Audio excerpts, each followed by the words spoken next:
যদি একবার জায়গাটা যাও তাহলে জায়গাটার পুরো প্রেমে পড়ে যাবে। তো বন্ধুরা দেখো তোমরা, আমরা এসে গেছি সেই জায়গাটা, খুবই সুন্দর লাগছে চারিদিকটা। আর এখানে আর একটা ভিউজ দেখো তো, কত সুন্দর লাগছে চারিদিকটা।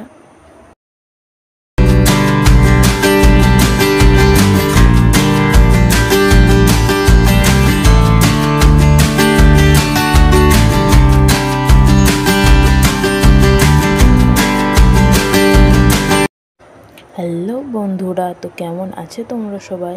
তো আজকে এসেছি আমরা একটা নদীর ধারে, তো তোমাদের তারই ভিউজটা দেখাবো। চারিদিকটা খুবই সুন্দর, তো তোমাদেরও খুব ভালো লাগবে আশা করছি। এই নদীটার নাম রূপনারায়ণ নদী।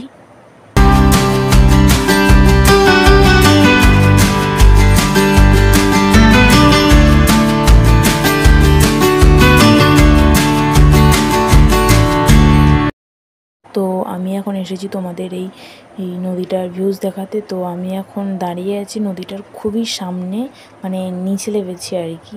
তো নিচে বেশি সুন্দর লাগছে, তো তোমরা দেখতেই পাচ্ছ। তো তোমাদেরকে যে ভিউজটা দেখালাম সেটা সকালের ভিউজ ছিল, খুবই সুন্দর লাগছিল। আর আমি ঠিক করেছি তোমাদের বিকালের ভিউজটা দেখাবো।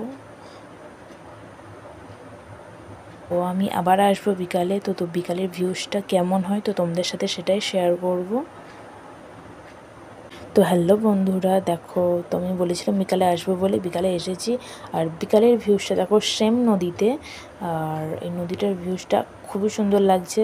তবে আমার বেশি বিকালের ভিউজটা ভালো লেগেছে সকালের থেকে, কারণ সকালে প্রচণ্ড রোদ ছিল।